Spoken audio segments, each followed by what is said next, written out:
राम जय राम जय राम जय जय राम जय राम जय राम जय जय राम जय राम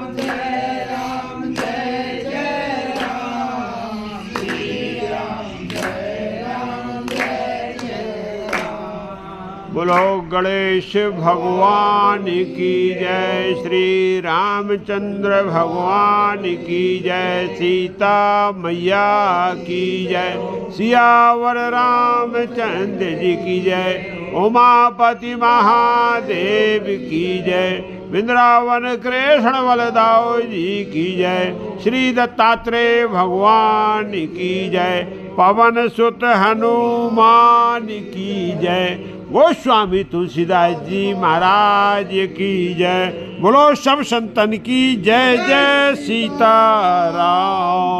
हर हर महादेव। गजाननम भूत गणाधिसेवितम कपित्थ जाम्बो फल चारु भक्षणम उमाश्रुतम शोक विनाशिकारकम नमामि विघ्नेश्वर पाद पंकजम, नमामि विघ्नेश्वर पाद पंकजम। नीलाम्बुजश्यामल कोमलांगम सीता समारोपित भागम, पाणो महाशायक चारु चापम नमामि रामम रघुवंशनाथम, नमामि रामम रघुवंशनाथम, नमामि रामम रघुवंशनाथम। सरस्वती महाभागे देवी कमललोचने विद्यारूपे विशालाक्षी विद्याम देहि नमोस्तुते, विद्याम देहि नमोस्तुते, विद्याम देहि नमोस्तुते। श्री गणेशाय नमः। तो कल हम सब भक्तों ने श्री रामचरितमानस की पावन कथा को श्रवण किया। हमारा प्रसंग श्री किष्किंधा कांड में चल रहा है। प्रभु श्री राम की आज्ञा से जामवंत की अधीक्षा में कपिदल दक्षिण की दिशा में गया सीता जी की खोज करते। सबसे पहले उनको स्वयं प्रभा जी मिली, जो तपस्विनी हैं, जो देवी हैं। उन्होंने कपियों का मार्गदर्शन किया और अपनी अलौकिक प्रतिभा से, अपने अलौकिक तप से उनको समुद्र के पास भेज दिया। समुद्र के पास कपिदल पहुंच गया है। अंगद जी भयभीत हुए कि चारों तरफ केवल पानी ही पानी है, अब सब कपियों की मृत्यु अवश्य है। सीता जी की खोज नहीं हुई, लेकिन मरना अवश्य पड़ेगा। और बोले यहाँ नहीं मरेंगे तो लौट के जाएंगे तो हमारे जो है राजा सुग्रीव मार डालेंगे। इस प्रकार की वार्तालाप किया। तो इसी वार्तालाप में जामवंत जी ने यहाँ ज्ञान की बात किया। बोले अंगद, तुम इस प्रकार से निराशाजनक बात क्यों कर रहे हो? आप किसका काम कर रहे हो? हम सब भगवान का काम करने के लिए आए हैं, प्रभु का काम करने आए हैं। और प्रभु के काम में कभी ऐसा हो ही नहीं सकता कि वो काम जो लक्ष्य हमने लिया है वो पूरा ना हो, क्योंकि जिसके साथ भगवान हैं, जिसके साथ परमपिता परमेश्वर हैं, वो अवश्य लक्ष्य को प्राप्त करता है। और फिर भगवान को कोई तुम सामान्य जो है मनुष्य समझते हो क्या? भगवान इस भूधरा पे अवतार ही इसीलिए लिए हैं कि वो देवताओं का, मनुष्यों का, मुनियों का, इस भूधरा का, गाय का, नाना प्रकार से जो कष्ट हैं, परेशानी है, पाप है, अधर्म है, इस सब का नाश करने के लिए उन्होंने क्या किया है? अवतार लिया है। इसके लिए आप निश्चिंत मत रहो। भगवान अपने अपने व्यवस्था बनाएंगे। हम और आप तो केवल कारण मात्र हैं। भगवान ने केवल हमको सीता का दायित्व, सीता को खोजने का दायित्व दिया है, केवल साधन बनाया। सब जो कुछ घटित होने वाला वो भगवान की कृपा से घटित होने वाला। और हम और आपको भी जीवन में इस बात को निश्चित कर लेना चाहिए कि हम सब साधन मात्र हैं, करें करावें सब बोई। जो कुछ भी करते और कराते सब भगवान ही कराते हैं, और हमको आनंद के साथ उनकी शरणागति प्राप्त करके निश्चिंत होके अवश्य जो है विश्वास के साथ कर्म करते रहना चाहिए। अवश्य उसकी अच्छी फलाभूत होगी, क्योंकि जैसा कर्म करेंगे फल वैसा मिलने वाला। अच्छा कर्म कर रहा है, अच्छी फलाभूत होना है, और यदि हम दुष्कर्म कर रहे हैं तो उसको वैसा मिलेगा। इसलिए हमको क्या है, भगवान पे विश्वास करके तो हम लोग अच्छी नेक नियता से, मन कर्म और वचन से सीता जी की खोज कर रहे, परिश्रम कर रहे। जो मैं यहाँ काम चोरी नहीं कर रहे, जो जामवंत जी बोले कि काम चोरी नहीं कर रहे, बड़ा अच्छा ज्ञान दिया उन्होंने, नाना प्रकार के उदाहरण दिए। तब तक यही कथा का ज्ञान दे रहे थे, तब तक संपाति ने ऊपर से सूझ लिया, बोले चलो अच्छा हो गया, ये सब मरने के लिए आए हैं, भगवान ने बहुत अच्छी व्यवस्था कर दिया, और अब हम इनको सबको खा जाता हूँ। खाने का नाम सुना तो अंगद जी फिर से बोले, अरे ये गिद्धराज मेरे सामने प्रकट हो गए, ये खाने की बात कर रहे हैं। एक गिद्धराज वो थे जटायु, जिन्होंने राम काज में अपने प्राण त्याग दिए, प्राण दे दियो। एक गिद्धराज ये राम भक्तों को खाने की बात कर रहे। संपाति ने सुना, अरे ये राम भक्त तो राम भक्त हैं, तब फिर डरने की बात नहीं है। संपाति नज़दीक आए, क्योंकि संपाति के पंख जले हुए हैं, वो कहीं चल फिर नहीं पाते हैं। जो भोजन वहाँ भगवान की कृपा से मिलता था उसी को खाते थे। लेकिन संपाति वृद्ध हो चुके हैं, जर्जर हो चुके हैं, क्योंकि पंख न रहने के बाद पक्षी का कोई महत्व नहीं रहता। लेकिन संपाति जब आए और सबको बोले निश्चिंत हो जाओ, मैं किसी को नहीं खाऊंगा, किसी को नहीं मारूंगा। आप तो ये बताओ आपने जटायु का नाम कैसे लिया? तो बोले वृत्तांत बताया यहाँ जामवंत जी ने कि बोले जटायु आपका भाई है? बोले हाँ मेरा भाई है। वो सीता को रावण हरण करके ले जा रहा था, रावण ने राक्षस हरण करके ले जा रहा था, और जटायु ने उससे जो है क्या किया, युद्ध किया। युद्ध में उसके पंख काट दिए गए। इसकी वजह से जो है जटायु का प्राणांत हो गया। भगवान ने उनको गति प्रदान किया। हम सब राम के दूत हैं, सीता की खोज में आए हुए। यहाँ गोस्वामी तुलसीदास जी बोलते हैं, संपाति ने अपने भाई का समुद्र में तर्पण किया, भाई को ध्यान किया, ध्यान करने के बाद में आए, आने के बाद कथा कल यहाँ तक अपनी हो चुकी थी। संपाति ने फिर बोले सुनो, अब सबने पूछा, पहले जामवंत जी ने पूछा कि आपकी ये दशा क्यों है? अरे आप तो भाई हो उसके जटायु के, जो इतना वीर और बलवान था कि रावण को भी उसने मूर्छित कर दिया था, और आपकी ये दशा कौन सी है? तो यहाँ संपाति ने बहुत सुंदर वृत्तांत बताया। हाँ, बोले जामवंत जी आप सब लोग सुनो, वास्तविकता हो कि एक दिन हम लोग बल के अहंकार में, और संपाति और जटायु बोले हम दोनों ने प्रतिस्पर्धा की कि कौन कितना बलवान है, कौन सबसे पहले जाके सूर्य को छू सकता है। अरे बहुत, और हम दोनों जो है उड़े और ऊपर आसमान में बढ़ते गए, लेकिन मेरा भाई समझदार था और मैं जो है बहुत अहंकारी, और मैं अहंकार में आगे बढ़ा। भाई को लगा कि अब मैं जीवित नहीं रहूंगा, तो वो नीचे उतर आया और मैं आगे बढ़ गया। और बढ़ने पे क्या हुआ कि मेरे पंख जल गए, तो अपने आप में नीचे आके गिर गया। और ये अहंकारी का होता भी है कि अपने आप क्या होता है, ये सृष्टि में कोई ना कोई प्रकट हो जाता है, जहाँ अहंकार नीचे आता सर के बल गिरता है। क्योंकि अहंकारी आदमी जब ऊपर देख के चलता है तो नीचे जैसे ही ठेवा लगा वैसे ही सर के बल। तो बोले यहाँ भी क्या हुआ जामवंत जी कि मैं सर के बल गिरा और इसी पहाड़ी पर पड़ा हूँ तब से अभी तक। लेकिन मेरे ऊपर मैं भी जो है भगवान राम का भक्त हूँ।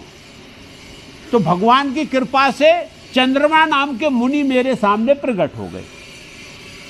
जब हम पश्चाताप करने लगे कि सूर्य भगवान ने मेरे साथ ऐसा कर दिया, तो चंद्रमा नाम के मुनि ने मेरे को ज्ञान दिया, ज्ञान की बात किया और बोले एक दिन जब त्रेता में भगवान प्रभु श्री राम का अवतार होगा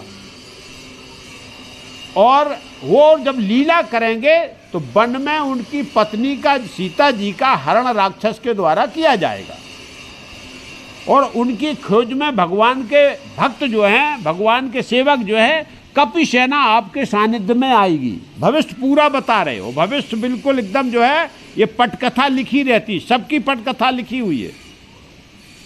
अब बीच में कोई बहुत बड़ा भक्त हो, शक्तिशाली हो, वो पटकथा को अपनी कोशिश से, भक्ति से बदला सकता है, लेकिन बकाया तो जो लिखी उसी उस पर चलना, क्योंकि प्रारब्ध से लिखी गई है पहले से। तो पटकथा के हिसाब से बोले अब आपके सामने जब आएंगे तो जैसे ही तुम उनका दर्शन करोगे, जैसे ही वो तुम्हारे सानिध्य में आएंगे, जैसे ही वो रहस्य बताएंगे, वैसे ही तुम्हारे नए पंख उगाएंगे।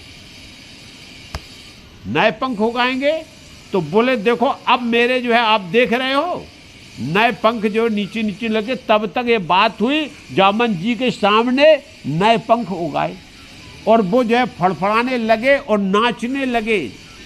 संपाति जी, जीवन का सबसे बड़ा आनंद, भाई पक्षी के पंख आ जाए तो इससे बड़ा आनंद क्या हो सकता है। जामन जी बोले, उसी को गोस्वामी तुलसीदास जी ने बड़ा सुंदर तरीके से बोला है क्या, त्रेता ब्रह्म मनुज तन धरही, तास नार निश्चर पत हरही, तास खोज पट हैं प्रभु दूता, तिनह मिले ते हो पुनीता। बस भगवान के जो दूत आएंगे उनको ही जो है तुम देख के पवित्र और पावन हो जाओगे, आपके नए पंख आ जाएंगे। और गिद्धराज के जब नए पंख आ गए तो जामवंत जी बोले ये तो आपका काम बन गया, लेकिन चंद्रमा मुनि ने एक बात और बताई थी जो आप बोल रहे हो कि सीता जी का पता भी बताना पड़ेगा आपको। तो अब ये आपका काम हो गया, अब जरा देखो सीता जी का पता। तो तुरंत जो है संपाति आकाश में उड़ गए और आकाश में उड़ने के बाद उन्होंने, क्योंकि गिद्ध की जो दृष्टि होती है वो दिव्य होती है, तो दिव्य दृष्टि से उन्होंने देखा तो उनको दिखाई दे गई कि सीता जी लंका में अशोक वाटिका के में जो है अशोक के वृक्ष के नीचे बैठी हुई हैं। और संपाति नीचे आए, जामवंत जी को बताया कि भाई सीता जी हैं, लंका में हैं, लंका रावण की नगरी है, त्रिकूट पर्वत पे बसी हुई है और वहाँ पर क्या है कि सीता जी अशोक वाटिका में है। सब सुन रहे हैं ध्यान से, और जीवंत हैं, लेकिन उनकी जो मुद्रा है वो बड़ी शोकाकुल है और बहुत चिंतामय है। तो अब आप लोगों को प्रयास करना पड़ेगा, अब आप जाके उनको जो है खोजिए। तो जामवंत जी बोले जब इतना कर सकते तो थोड़ा और कर दो। बोले थोड़ा सा प्रयास और करो। बोले अब मेरे पास कोई प्रयास नहीं हो सकता है, क्योंकि मैं बूढ़ा हो गया हूँ, अब मैं वृद्ध हो गया हूँ, इसके लिए मैं जो है अब आपको बता दिया।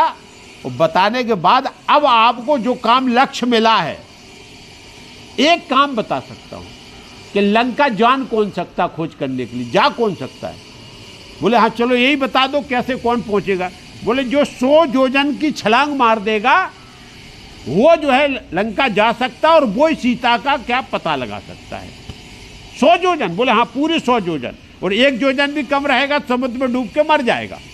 इसके लिए जो 100 योजन जाने वाला हो आकाश मार्ग से, वो सीता की खोज कर सकता है। बकाया इस समुद्र पूरा चारों तरफ पानी है, यहाँ से कोई रास्ता नहीं है। और इतना कहते हुए प्रभु श्री राम का जय जयकार करते हुए संपाति तो अपने पंख मिल गए तो भगवान का नाम लेते हुए उड़ लिए। अब एक कपि सेना सब वहीं बैठ के, और जामवंत जी ने एक सभा का क्या किया, निर्धारण किया। यहाँ बहुत सुंदर सूत्र दिया था संपाति ने जाने से पहले। क्या दिया, सूत्र दिया। बोले क्या, पापहु जाकर नाम सुमरहि, अति अपार भव सागर तरहि, तासु दूत तुम तज कदराई, राम हृदय धर करहु उपाई। यहाँ जो है संपाति जी जाते जाते ज्ञान दे गए। बोले तुम कौन के दूत हो? प्रभु श्री राम के दूत हैं, जिनके नाम लेने से पूरे पाप जो है क्या समाप्त हो जाते हैं। ऐसे भगवान के दूत हो। ये संसार जो भवसागर है, इस भवसागर से बिना प्रयास के पार हो जाते। साधन करने की जरूरत नहीं। यदि आप प्रभु में प्रेम कर रहे हो, प्रभु का नाम जप कर रहे हो, उसके दूत हो। और फिर तुम जो है क्या कायरता दिखा रहे हो कि कौन पार जाएगा? भगवान का नाम लो, छलांग लगा दो, काम हो जाएगा। मतलब संकेत दे गए, बोले आपको खुद उपाय करना है, क्योंकि आपको ये दायित्व दिया गया। मेरा दायित्व पूरा हो गया। जो चंद्रमा मुनि ने बताया था, उस काम को मैंने कर दिया। अब मेरा जो है भगवान के धाम जा रहा हूँ। और यहाँ से जो है संपाति चले गए। अब जामवंत जी ने बढ़िया सुंदर सी सभा बिठा ली और बीड़ा रख दिया। बोले भाई 100 योजन जाना है, क्योंकि बिगर 100 योजन जाए सीता जी का खोज हो नहीं सकती, क्योंकि सीता जी समुद्र के उस पार है। तो अब बानर लोग 1-1, 2-2, 100 योजन का मतलब 400, मतलब 1 योजन में 4 कोस होता है। तो 100 योजन का मतलब हो गया 1200 किलोमीटर। 1200 किलोमीटर दूरी जहां ये लोग हैं, वहां से 1200 किलोमीटर दूरी है आकाश में उड़ने का। तो 1200 किलोमीटर में का पार करना समुद्र। और इतना जो है, अब इतनी दूरी है, तो यहाँ लक्ष्य रखा गया। तो बानर लोग अपनी अपनी थोड़ा थोड़ा वीरता दिखाने लगे। जामवंत जी से बोले कि मैं जो है 20 योजन जा सकता हूँ, कोई बोला 50 जा सकता हूँ, 60 जा सकता हूँ। बोले नहीं, 50, 60, 60 नहीं। तो एक बोला कि हम जो है 90 योजन जा सकता हूँ। बोले अच्छा आपके पास है। यही गद विक्रास सब भगवान के ही दास है, वो बड़े परम वीर हैं। अलेख सबके पास नल नील जो है भी अलौकिक शक्तियाँ हैं। ये सब दिव्य हैं, कोई सामान्य नहीं है। सब हनुमान जी के ही समान हैं, क्योंकि हर एक के पास कोई ना कोई अलौकिक शक्ति है। क्योंकि नल नील ने पत्थर छू लिया तो तैरने लगे, पहाड़ पटक दो, छू दिया तो वो पत्थर तैर रहा समुद्र पे। तो ये सब ऐसे ही थे। तो सबने बोला नहीं। जामवंत जी बोले बकवास कर रहे हो तुम लोग, 1 योजन भी कम रहोगे तो समुद्र में डूब जाओगे। छलांग लगाई और डूब गए तो फिर लौट के कौन आएगा सीता का? और यहाँ जामवंत जी ने थोड़ा अपना यही क्या होता श्रेष्ठ का और यही जो है वरिष्ठ का काम होता। जामवंत जी तुरंत बोले अरे तुम क्या बात करते हो, मैं जब जवानी में था तो ऐसे कई समुद्र लांग गया मैं, केवल जो है लेकिन जवानी में लांघा हूं।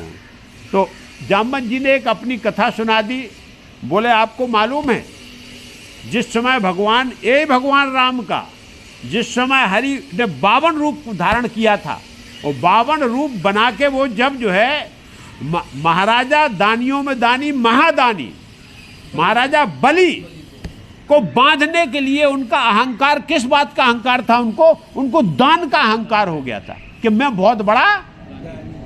इसके लिए भगवान ने उनका अहंकार तोड़ने के लिए 52 रूप में छोटे बन के गए। और छोटे बन के जाने पर जब बलि से उन्होंने 3 पग भूमि मांग ली तो बलि हंसने लगा, व्यंग किया। अरे बोले 3 पग भूमि? बोले कितने बड़े पग हैं आपके? कितने? उतने में तो नहीं। लेकिन बोले अरे बोले बस इससे ज्यादा, क्योंकि बहुत बढ़िया बात भगवान ने बोला। मेरे को सन्यासी हुई हूँ, और सन्यासी को क्या चाहिए? केवल बैठने को लेटने को जगह बकाया क्या? संसार में सब कुछ है, खाता पीता है, उसको कोई मोह माया नहीं, मैं तो विरक्त हूँ। अरे बोले बलि, तुरंत बलि ने जो है भगवान को बोल दिया कि बस ठीक है, नाप लो पूरा संसार हमारे ही तो चाहते देख रहे चारों तरफ, ये बलि का ही तो राज है पूरा, जहाँ से नापना वहाँ से नाप लो। तो एक पैर में ही भगवान ने पाताल लोक और भूलोक नाप दिया, और दूसरा पैर बढ़ाया तो ब्रह्मा जी के द्वार तक पहुँच गया। और यहाँ ये क्या बोल रहे हैं जामवंत जी, मैंने भगवान का इत्रम जो त्रिविक्रम रूप है, ये त्रिविक्रम 3 लोक को जो है ढक रहा, ना आदि दिख रहा ना अंत दिख रहा भगवान का। बोले मैंने 2 घड़ी में 7 परिक्रमा लगा दी उस त्रिविक्रम रूप की। बोले तुम क्या बात करते हो, ये 100 योजन समुद्र की बात कर रहे, तुम अपने को वीर कहते हो? यहाँ हनुमान जी चुपचाप बैठे हैं और जय श्री राम जो है, श्री राम जय राम जय जय राम, श्री राम जय जय राम, वो सब सुन रहे हैं, सब अपनी अपना बखान कर रहे हैं बल का, और हनुमान जी शांत बैठ के जाप कर रहे हैं। तो अब जब ये बात हो गई, बोले मैंने 2 घड़ी में रहा, 2 घड़ी का मतलब होता है 48 मिनट, 24 मिनट की 1 घड़ी होती है, तो 2 घड़ी में बोले मैंने 7 परिक्रमा कर दी थी। ये आपका स्वयोजन की बात करते हो, लेकिन इस समय अब मैं क्या हूँ, वृद्ध हूँ, इसके लिए तो जामवंत खड़े होगा, बोले हाँ नहीं, वो अंगद खड़े हो गए। अंगद बोले नहीं नहीं, मैं बाबा जाता हूँ, मैं पक्का जाऊँगा। बोले ठीक है जाओगे, लेकिन बोले वापस आने की मेरी गारंटी नहीं है। बोले क्यों भाई, जब जा सकते हो भाई, यदि जितनी छलांग मार सकते हो तो उतनी छलांग वापस, क्योंकि अंगद किसके लड़का हैं, वाली के लड़का हैं। और वाली के अंगद और रावण का अक्षय कुमार, ये दोनों साथ में गुरुकुल में पढ़ते थे, गुरुकुल में थे। तो क्या हो गया था, वाली जो अंगद थे वो अक्षय से भयभीत रहते थे। क्यों भयभीत रहते थे कि गुरु ने साप दे दिया था। एक बार अंगद ने पटक पटक के अक्षय को इतना मारा कि उसको अधमरा कर दिया। गुरु ने देखा, अरे बोले इसको तो बल का बहुत घमंड, अंगद को बल का बहुत घमंड है। बोले अंगद, एक थप्पड़ भी इसने तेरे को मार दिया तो तेरा गोविंदाय नमो नमः हो जाएगा। आज के बाद यदि इससे उलझना नहीं, और यदि अक्षय कुमार ने एक थप्पड़ भी मारा ना तो तुम्हारा गोविंदाय नमो नमः हो जाएगा। अब अंगद बोले हम पता लगाने जाएंगे, ये तो क्योंकि अभी तो शत्रुता हो गई ना, मित्रता नहीं है, क्योंकि हम राम की सेना में हैं, राम चढ़ाई करने वाले, और वहाँ अक्षय मिल गया, वो एक थप्पड़ मारा तो मेरा गोविंदाय नमो नमः। और यहाँ जो है अंगद ने वो बात बोले मैं जा सकता, लेकिन मेरे को डर है। अरे बोले जामवंत जी बोले जब तुम जाओगे और जब खबर लेके आ ही नहीं सकते तो तुम्हारे जाने का क्या मतलब, और फिर तुम युवराज हो, युवराज का काम ये नहीं है, आप सेना संचालन करो, मेरे साथ में आप रहो, अब मैं देखता हूँ। तब तक जो है जामवंत जी बोले हनुमान जी क्या कर रहे हैं, बोले वो प्रभु बैठे आसन लगा के ध्यान ही नहीं दे रहे हैं। तो सीधा जो है जामवंत जी हनुमान जी के पास पहुँचे और बोले, अरे हनुमान जी से बोला कि भाई हनुमान जी आप काय के लिए आए हो, किस काम के लिए यहाँ आए हो, सीता जी खोज करने आए या भगवान का जाप करने, सिया राम कहने से सीता जी मिलने वाली हैं क्या? आप यहाँ बैठ के जाप कर रहे हैं, हम लोग चिंता कर रहे हैं, हम परेशान हैं, एक से एक लक्ष्य रखा जाए, आप कुछ बोल ही नहीं रहे। ये तो बड़ी विचित्र बात है, क्योंकि आप जाप करने के लिए अपने को काम भगवान ने दिया ना, सीता जी का खोज, तो उसमें आपका भी तो दायित्व है कि आप करो ना कुछ ना कुछ। हनुमान जी कुछ नहीं बोले। तो यहाँ जो है वो जामवंत जी बोलते हैं, कहे रीच पत सुने हनुमाना, का चुप साध रहे बलवाना, पवन तनय बल पवन समाना, बुद्धि विवेक विज्ञान निधाना। और यहाँ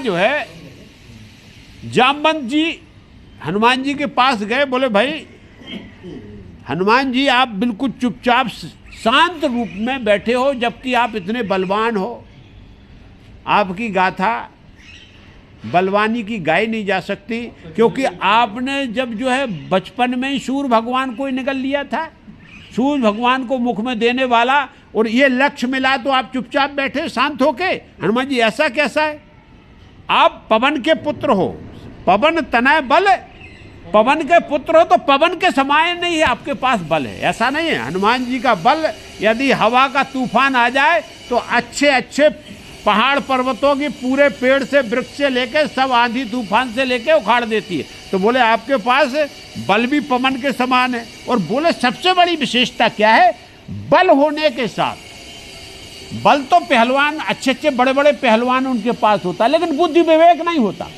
कि उस बल का कहाँ प्रयोग करना है। बुद्धि बल है, अब बुद्धि हो तो बुद्धि भी है, लेकिन उसके साथ विवेक है। तो बोले पास आपके बुद्धि भी है, विवेक भी है और विज्ञान है, 3 चीजें बता दी भगवान ने।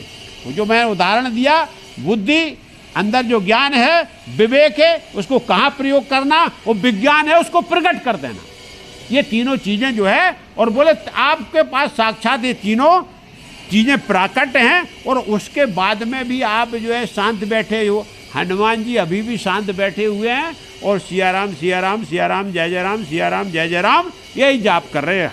अरे आज बोले जामवंत जी हनुमान जी को क्या हो गया भाई, इनको अपने बल का कुछ ध्यान ही नहीं आ रहा। हम बोले जा रहे और ये अपने जो है भजन में बैठे हुए हैं, इनको कोई चिंता ही नहीं सीता जी की खोज की। फिर क्या बोला, कवन सुकाज कठिन जग माही, जो नहीं हो तात तुम पाही, राम काज लग तब अवतारा, सुनते भयु पर्वताकारा। अब एक बोला कौन सा ऐसा संसार में काज है, कौन सा ऐसा काम है जो आपके लिए कठिन है। संसार में ऐसा कोई असंभव काम नहीं है जो बजरंग जी बली के लिए असंभव शब्द हो, सब संभव है। और फिर और इसके बाद में जो नहीं हो तुम कौन सा काम नहीं कर सकते। ये दो चौपाई बहुत महत्वपूर्ण है।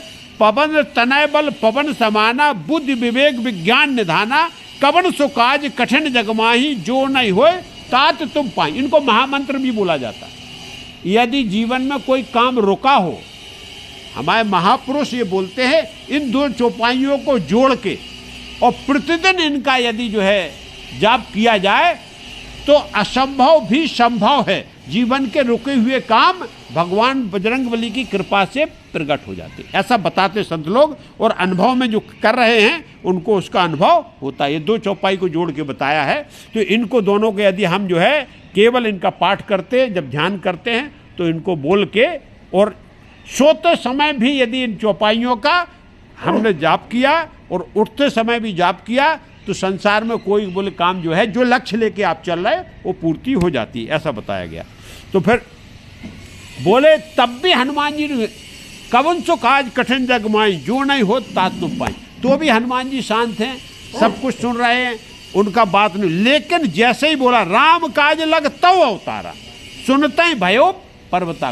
केवल ये बोले तुम्हारा हनुमान जी अवतार ही केवल इसलिए हुआ है कि आपको राम का काम करना अर्थात राम की सेवा करना है। और ये सुनते ही हनुमान जी एकदम जो है पर्वताकार हो गए, बहुत विशाल, एकदम इतना तेज बढ़ा, एकदम इतना हर्ष बढ़ा कि मैं भगवान के काम के लिए आया हूँ संसार में, ये मैं कैसे भूल गया था। भूलने की बात ये है कि ऋषियों ने इनको शाप दे दिया था। बंदर उद्दंड होता है, ये लड़कपन में उद्दंडता करते थे, ऋषियों के कमंडल वगैरह सब कुएं में फेंक देते थे जाके। इस प्रकार से बहुत से नटखट थे। तो ऋषियों ने बोल दिया कि भाई आज के बाद तुम्हें तभी ध्यान आएगा जब तुम्हारे बल का जो है कोई ध्यान दिलाएगा। तो यहाँ जैसे ही बल का ध्यान दिलाया है और बोले हनुमान जी तुम्हारा अवतार केवल इसीलिए हुआ है, और हनुमान जी यहाँ पर्वताकार हो गए। और जीवन में हम और आप भी इस मान के चलिए कि यदि मानव तन मिला है तो हमको सबको भगवान का काम करने के लिए अवतार मिला। आपका जीवन इसीलिए, ये जो चौपाई ऐसी नहीं है, ये गोस्वामी तुलसीदास जी बोले आपका केवल एक ही काम है कि आप मानवता की रक्षा करें और मानवता के लिए काम करें। ये सब भगवान का काम है। हम अपने घर परिवार का भी काम यदि कर रहे हैं वो भी भगवान का काम है, वो संसार में जो काम कर रहे हैं। लेकिन हमको क्या सदकर्म करना है, दुष्कर्म नहीं करना। सदकर्म भगवान का काम है, क्योंकि सब हमारे क्या होता है, भागवत धर्म ये बताया गया, भागवत कर्म में ये बताया गया, तो उसको हमको करना। और यदि दुष्कर्म करेंगे तो उसका दंड विधान है, और सत्कर्म करेंगे तो उसका जो है भगवान का आशीर्वाद है। यदि हम इस प्रकार से करेंगे तो हनुमान जी को वही बोला गया है कि भाई आपका प्राकट्य भगवान के लिए हुआ था, काम के लिए, और आप यहाँ शांत बैठे हो। आखिरकार ये जो है समुद्र को कौन लागेगा। हनुमान जी जब पर्वताकार हो गए तो नीचे देख रहे हो, सब जो है बौने हो गए जितने भी साथी थे, और हनुमान जी अट्टालका के समान जो है हो गए। क्या बोला, कैसे दिखाई दे रहे हैं हनुमान जी। कनक बरन तन तेज बिराजा, मानहु अपर गिरह कर राजा, सिंह नाद कर बारहि बारा, लीलह नागह जल निधि खारा। और हनुमान जी का स्वरूप कनक बरन है। ये जो अपन सिंदूर लगा देते हैं, जो उनको ऊपर चोला चढ़ा देते हैं। यानी हनुमान जी बिल्कुल सोने के समान उनका जो स्वरूप था, चमकदार स्वरूप था, क्योंकि उनके पास सूर्य की शक्ति थी। तेज जो था वो सूर्य का था, तो कनक समान जो है उनका तन है और तेज विराज रहा। मतलब यदि भगवान हनुमान जी साक्षात प्रकट हैं तो सामान्य उसको देख नहीं सकता, इतना तेज उनका, इतनी प्रभा जो है प्राकट होती है। और इस प्रकार से दिखाई दे रहे हैं जैसे सुमेरु पर्वत सामने खड़ा हो गया हो। जो पर्वतों का राजा है, इतनी ऊंचाई, आदि अंत दिखाई नहीं। जामवंत जी भी ऊपर से नीचे तक देख रहा है। और यहाँ एक बार सब कपिसेना ने हनुमान जी की जय जयकार बोली। बोलो बजरंगबली की, बजरंगबली की। इस प्रकार से जो है सबने वहाँ जय जयकार लगाया। बोले अरे प्रभु, ये तो चमत्कार हो गया। ये रूप भगवान आज तक बजरंगबली का किसी ने देखा नहीं था। या पहली बार भगवान बजरंगबली को जब याद दिलाया गया और भगवान के काम के लिए, तो बोले अब, और शेर की तरह गर्जना हो रही है, चिंगाड़ रहा है, दहाड़ रहा है। बोला जामवंत जी बताओ तुरंत हम क्या करने वाले हैं। लीला खेल खेल में मैं ये समुद्र को लांघ जाऊं। जैसे बच्चे जो है क्या करते हैं, जो नाला रहता ना खेलने वाला, उसको जम मार दे। मतलब खेल खेल में बोले समुद्र को नाग जाऊं, या इसको एक काम करता हूं, इसको पी ले, जलनित को पूरे को क्या कर जाऊं, इसको खत्म कर दूं। बोलो आपको क्या करना है। पहले तो ये बता दिया कि बोले इसको हम बिल्कुल समुद्र को खेल खेल में लांघने की मेरे पास शक्ति है। या बताओ। सेहत साह रावण है मारूं, आनऊ यहाँ त्रिकूट पारू। वो बोले या बोलो सेना से, साथियों से, जितने भी रावण के सबको बोले एक साथ मार दूं क्या, या फिर त्रिकूट पर्वत पूरी लंका को उखाड़ के लाके यहाँ आपके सामने रख देता हूँ। सीधी बात है, आप देख लो क्या करना है। लेकिन बहुत गर्जना। अब यहाँ कपिसेना पूरी आनंद में डूब गए। बोले मेरे साथ इतना बड़ा साथी है, आज तक मैंने नहीं देखा था। और जामवंत जी, लेकिन जामवंत जी बोले ये तो सब लीला भगवान की, यही लीला फिनिश हो जाए, इसके आगे बढ़ेगी नहीं। भाई प्रभु जो लीला करने निकले हैं वो लीला यही गोविंदाय नमो नमः हो जाती। और एक बात और है, क्योंकि रावण को बानर या नर या बानर दोनों ही मार सकते थे। हनुमान जी के पास भी ये शक्ति थी कि वो बानर, क्योंकि लेकिन नहीं, क्योंकि लीला तो वो है। तो जामवंत जी बोले नहीं नहीं नहीं नहीं, सुनो सुनो सुनो सुनो, नीचे आओ नीचे आओ। पहले तो आप सामान, भाई हमने देख लिया, आपका बल भी देख लिया, विवेक भी देख लिया, बुद्धि भी देख लिया, सब कुछ देख लिया। पहले हनुमान जी बोले निवेदन करता हूँ नीचे आओ, सामान रूप में आओ। आमने सामने बराबरी से बात होती है। अब आपसे वहाँ मैं क्या आदेश दूँ। तो बड़ी जो है सुंदर बात हुई। हनुमान जी सामान रूप में आए। जाम्बवंत मैं पूछा तो ही, उचित सिखावन दे जो मोही। और इतनी सुंदर बात बोली है। हनुमान जी के पास सब बुद्धि और विवेक है। बोल दिया मैं जाता हूँ, ठीक है मैं खोज कर, नहीं, पहले अपने श्रेष्ठ का क्या करना, उससे सलाह लेना। बोले आप हमको उचित सिखावन दो कि वास्तव में मेरे को क्या करना। ये शरीर के बल के अभिमान में, घमंड में कुछ मैं गलत ना कर जाऊं, तो आप मेरे साथ बुजुर्ग हो, सेना नायक हो, आप मेरे को बताओ कि वास्तव में मेरे को लंका में जाके करना। मैंने विकल्प बता दिया, रावण को मारना है थप्पड़ों से या घूसों से, या ऐसे ही मार के लेके आऊं पूरे परिवार के साथ, लंका को उखाड़ के ले आऊं। आप बता दो मेरे को क्या करना है। क्योंकि लेकिन जो उचित सिखावन होगी वही हनुमान मानने वाले। यही अनुशासित आदमी का काम होता है, यही समझदार आदमी का काम होता कि अपने से वरिष्ठ, अपने से श्रेष्ठ की सलाह पे चलेंगे तो सफलता अवश्य मिलेगी और काम भी सफल हो जाएगा। तो हनुमान जी ने इसीलिए बोले हमको अच्छी सिखावन दो तो फिर करो। तो यहाँ जो है तुरंत बोले हैं क्या जामवंत जी, इतना करा हो तात तुम जाई, सीतें देख कहो सुध आई, तब निज भुज बल राजीव नैना, कौतुक लाग संग कप सेना। और बोले बस दास का, सेवक का, उस स्वामी का एक संबंध होता है। सेवक को कभी भी स्वामी के आगे बढ़ के काम नहीं करना है, क्योंकि आदेश सेवक मानेगा, वही उसमें चतुराई है। अपना दिमाग नहीं, जो बोला है उतना आदेश आप मानिए। तो भगवान राम ने क्या बोला है इतना करो, केवल जाके आप, ए भाई तात, यहाँ जो है जामवंत जी, हनुमान जी बोले तात भाई सुन, बस उतना करो कि आप जाओ सीता जी की खोज करो, पता लगाओ, और खोज करके आप आ जाओ। फिर क्या हो जाए, तब निज भुजबल राजीव नैना कौतुक लाग संग। फिर जो है भगवान राम खुद जो है पूरी सेना को लेके फिर कौतुक दिखाएंगे। फिर जो भगवान को करना होगा वो करेंगे। कब सेना भी जाएगी तो तुम्हारा भी कौतुक होगा और भगवान राम का भी कौतुक होगा, जिसके लिए उन्होंने अवतार लिया। हनुमान जी तुम्हारा जो अवतार हुआ है वो जो है क्या सेवा भाव और सेवक भाव को का दायित्व निर्वहन करने के लिए हुआ है। हनुमान जी ने बोले बहुत अच्छी बात है। और यहाँ जो है हनुमान जी इस बात को मान के आनंद में हो गए। बोले ठीक है, जैसा आपका आदेश, जैसा भाई सेना नायक हैं, टुकड़ी के मालिक हैं, तो जो आपका आदेश हम वही काम करने वाले। यहाँ गोस्वामी तुलसीदास जी ने बहुत सुंदर जो है किष्किंधा कांड में फलाभूत लिखी है। क्या लिखी, भाव भेषज रघुनाथ जस सुनह जे नर अरुणार, तिन कर सकल मनोरथ सिद्ध करें त्रिसरार। और यहाँ क्या किया है, क्या बोल रहे हैं, भाव भेषज, ए भाव सागर की जितनी व्याधियां जितनी बीमारियां हैं वो रघुनाथ जी का जस, राम का